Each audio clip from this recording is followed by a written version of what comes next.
A very good morning, children. Welcome back to the maths class. In today's class, we are going to learn a new chapter that is circles.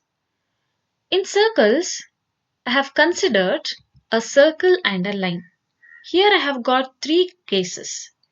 Here, in all the three cases, you can observe that I have taken the same circle and a line. But they are being different from each other, isn't it? In the first case, you can see that the circle and the line does not have a common point. Whereas in the second case, the circle and the line have two common points. So where are the two common points? This is the first common point and here is the second one. In the third case, the circle and a line have only one common point, that is this point. Therefore, I can say that the first case is a non-intersecting line and the second case, this line where it touches the circle at two distinct points, then it is called as a secant. In the third case, where the line touches at only one point to the circle, so then it is called as a tangent. Okay, and let us know few more facts about the tangent and the circle. Now, how many tangents can be drawn from a single point? As I have defined, tangent is a line which touches the circle at only one point. If the line touches the circle at two distinct points, then it is called as a secant, children. Now, my question is, how many tangents can be drawn from a single point? If I consider a single point here, then how many tangents can be drawn from a single point? Yes, it is only one tangent can be drawn. Okay.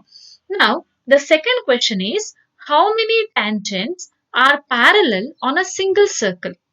Okay. So that means if I have considered this tangent, how many such parallel tangents can be drawn? So that is, I can draw only two tangents for a circle which are parallel to each other. Therefore, only two tangents are parallel on a circle. So, likewise, I can draw another set of parallel tangents on the other side also. But at most, I can draw only two tangents parallel on a circle. Now, the third question is, how many tangents are parallel to a secant on a circle? Here I have drawn a secant, children. So, what do you mean by secant? The line which touches the circle at two distinct points. Okay. Now, how many tangents can be drawn parallel to this secant? Yes, I can draw only two tangents which are parallel to the secant. So, therefore, only two tangents can be drawn parallel to a secant on a circle. Then, radii of a circle always makes 90-degree angle with the tangent. If I consider OM is the radius to a tangent AB, okay, then I can say that OMA is 90-degree and OMB is also 90-degree. So in other words, I can say OM is perpendicular to AB. Remember, wherever you draw the tangent to a circle, it will always be perpendicular to the radius of the circle. And the next point of view is I have got a three questions, and in the circle also I have considered the 3 points. One point is inside the circle and other is on the circle and the third point is outside the circle. Depending on these 3 points, I have framed the three questions, children. The first question is, how many tangents can be drawn from a point inside a circle? That means, so I have to consider this point which is inside the circle. Now, how many tangents can be drawn? Just try it, children. If it is possible, how can I draw a tangent from this point? Then, so just try, children. If I draw this line, remember, it will no longer be a tangent. It will become a secant, isn't it? Because this line is touching the circle at two distinct points. So, therefore, this line will not be a tangent. It will be a secant. So, the answer is, it is not possible to draw any tangent from a point inside a circle. Then, how many tangents can be drawn from a point on the circle? So, if I have to consider a point on the circle, remember only one tangent can be drawn. So, from a point on a circle. So, usually this question will be asked for 1 mark, children. So they will be asking how many tangents can be drawn. So from a point on a circle, if they specify from a point, then it is only one tangent. What is the third question? How many tangents from a point outside the circle can be drawn? Here I have a point which is outside the circle. Then surely I can draw two tangents. One tangent can be drawn this way and the other tangent can also be drawn. So therefore, only two tangents can be drawn from a point outside the circle. Remember, no tangent can be drawn from a point inside the circle and only one tangent can be drawn from a point on the circle, that is on the circumference of a circle, and only two tangents can be drawn from a point outside the circle. So now here I have one more concept, children. It is very important to solve the problems in the exercise. What is it? Here I have a circle. Okay. Remember, P is a point which is outside the circle. As I have told, if the point is outside the circle, you can draw two tangents. Therefore, BP and AP are the tangents. Okay. So, BP and AP are the two tangents that can be drawn to a circle with center O. Then, I can say PA is equal to PB. That you are going to prove that in a theorem which we are going to prove within few minutes. Okay. So now OP is a line which is joining the point of contact and the center of the circle. Then I can say that consider OAPB. Remember, OAPB is having the four vertices. Therefore, it is also a closed figure. I can say it is a quadrilateral. Then, according to the concept of quadrilateral, the sum of the interior angles of a quadrilateral is equal to 360. So, that is, let me consider. So, BOP is X angle, then AOP is equal to Y angle. Then let me consider, so OPB is angle M and APO is angle N.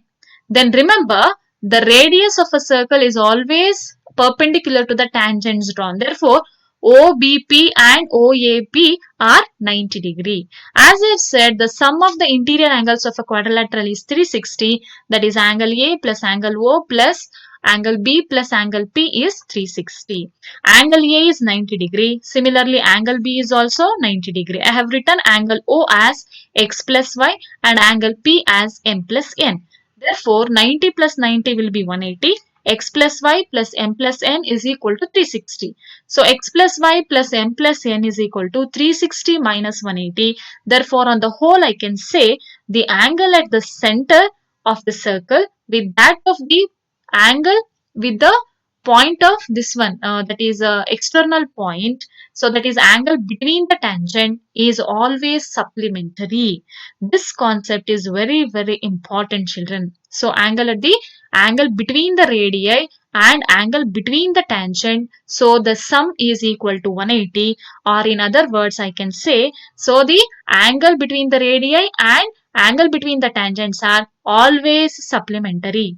And also I can say angle X is equal to angle Y and angle M is equal to angle N. Okay.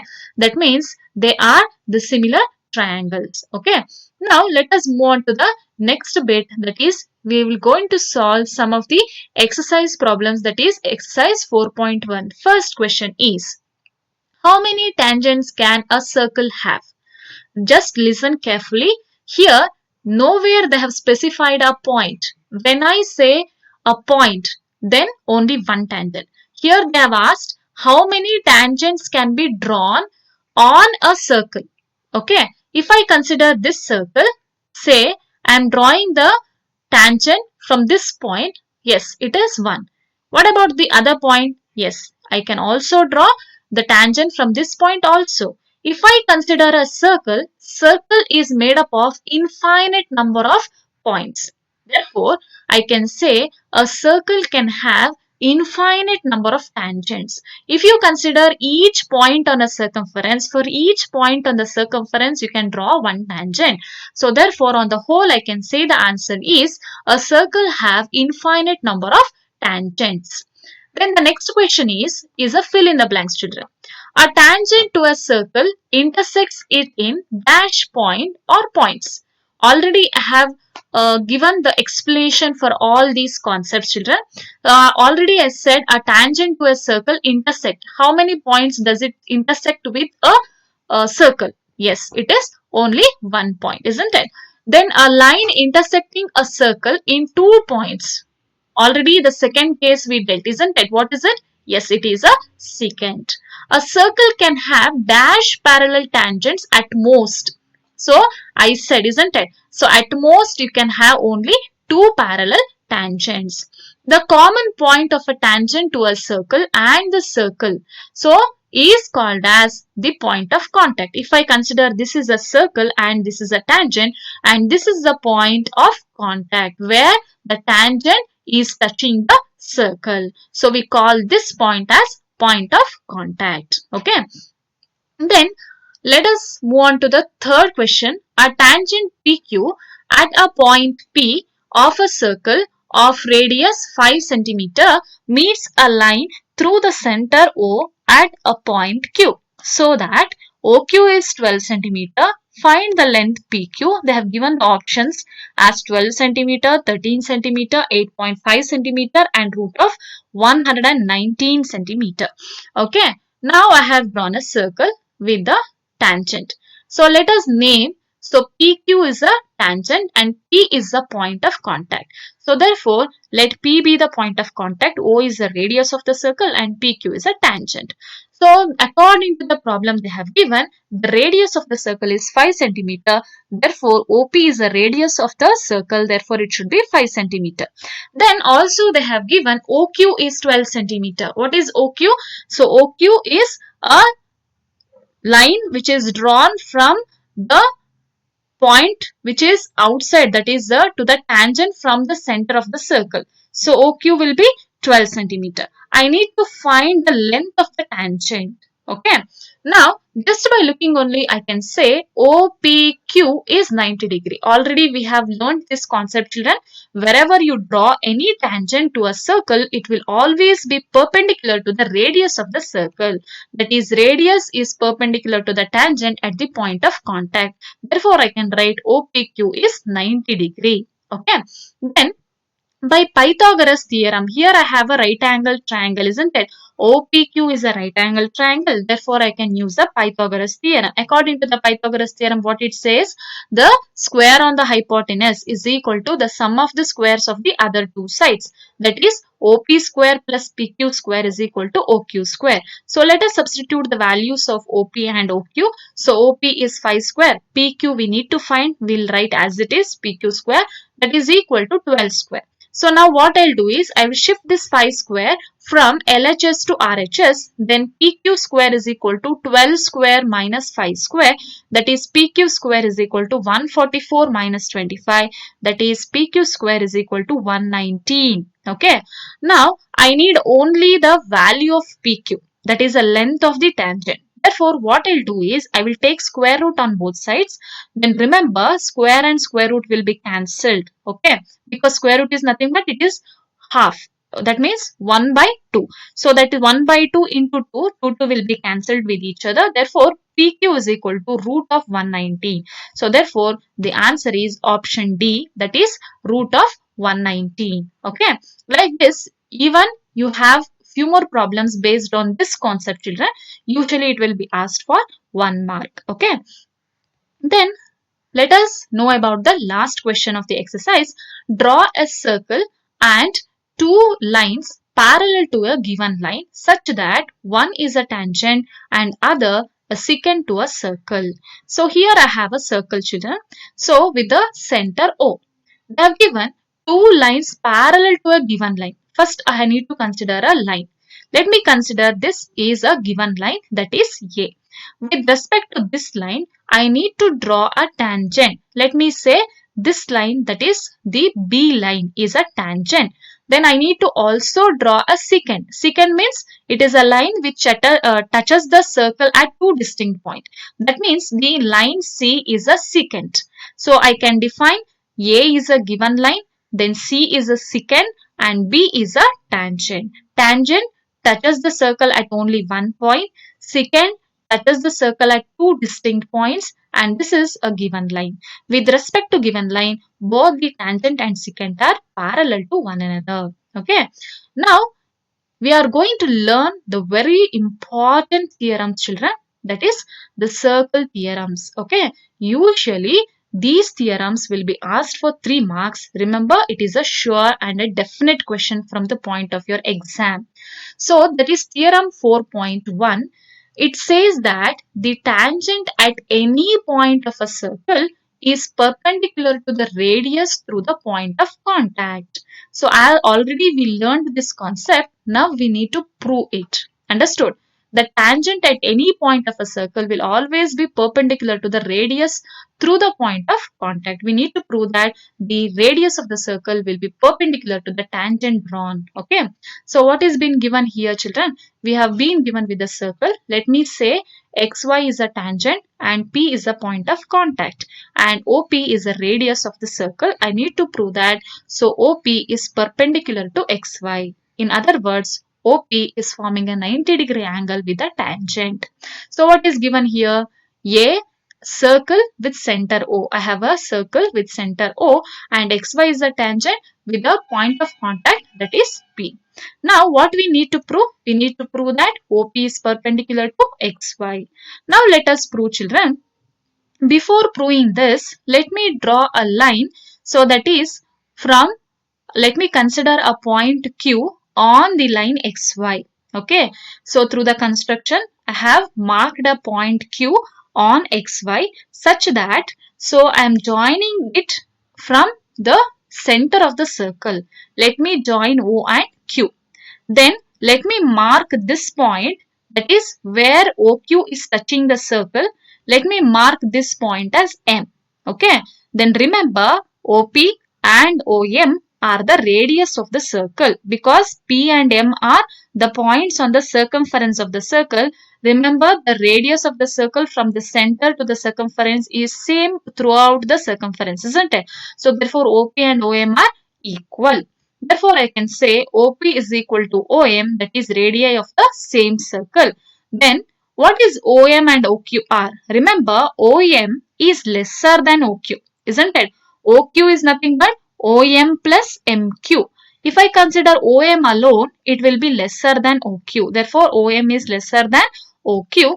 In other words, I can say, since OM is equal to OP, I can say OP is lesser than OQ. OP is lesser than OQ. Therefore, OP is the shortest side on tangent XY. So, therefore, OP is the shortest distance from the center of the circle to the tangent XY. Therefore, I can say OP is a perpendicular to xy.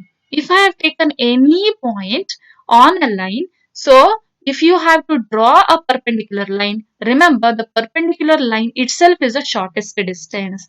Therefore, this proves that OP is the shortest distance. So, from the center of the circle to the tangent, therefore it should be perpendicular to the tangent. Therefore, OP is perpendicular to xy. This has proved the theorem that the tangent at any point of a circle is perpendicular to the radius through the point of contact. Usually, this theorem will be asked for 3 marks, children. So, you need to learn and practice it daily. So, now another theorem is there, that is theorem 4.2. So, either they may ask you theorem 4.1 or 4.2. You have to be ready for both the theorems. The theorem 4.2 states that the length of the tangents drawn from an external point to a circle are equal. The length of the tangents drawn from an external point. Here I have a circle, children. O is the center of the circle and P is the external point. As I have said, when it is the external point, two tangents can be drawn. What are they? PQ and PR. So therefore, I need to prove that PQ is equal to PR. So, what is been given here? Circle with center O and the tangents are PQ and PR. What I need to prove? I need to prove that PQ is equal to PR. So, through the construction, what I will do is, I will join OQ, OR and OP. So, I have joined these 3 lines with the dotted lines. So, you are joining these 3 points through the construction. Now, in the proof, what I will consider is, remember the concept of the circle, just now what we proved in theorem 4.1. What it says, children? The radius of the circle will always be perpendicular to the tangents drawn. So therefore, OQ is perpendicular to PQ and OR is perpendicular to PR. So therefore, they form a right angle. That is, radius of a circle is perpendicular to the tangent at the point of contact. So therefore, I can say in the triangle OPQ and the triangle OPR, so I can say angle OQP is equal to angle ORP. So that is angle Q and angle R are 90 degree. So therefore each angle is equal to 90 degree. So therefore I can say, so they are the right angles. Then also I have OP is equal to OP, isn't it? So that is a common side. And also I have OQ is equal to OR, that is the radius of the same circle. So therefore I have the 3 points, isn't it? In order to prove that the two triangles are congruent, I need 3 points. See here I have one angle and two sides. Remember, they are nothing but the right angle, hypotenuse and a side containing the right angle. So therefore I can write that triangle OPQ is congruent to triangle OPR. So by RHS congruency rule. Remember, these two triangles are congruent. Therefore, by CPCT, what do you mean by CPCT? So, corresponding parts of congruent triangles, I can write their corresponding sides are equal. Therefore, PQ should be equal to PR. I hope you have understood the two theorems, children. Remember, these two theorems are very, very important. So, you have to learn. So, the proof of these two theorems. Either any one of these two will be asked for the exams for 3 marks. Okay. Now, the homework for today's class is learn and write the theorems. So, that is 4.1 and 4.2 and practice it daily. And take down the exercise, that is 4.1 in your notebook. After writing the exercise, write down the theorem 4.1 and 4.2 also. So, remember to practice it daily. Thank you for watching the video, children. And we are going to continue the same topic, that is circles, with a few more concepts. Until then, stay at home and be safe. Okay, children, we will meet again. See you soon.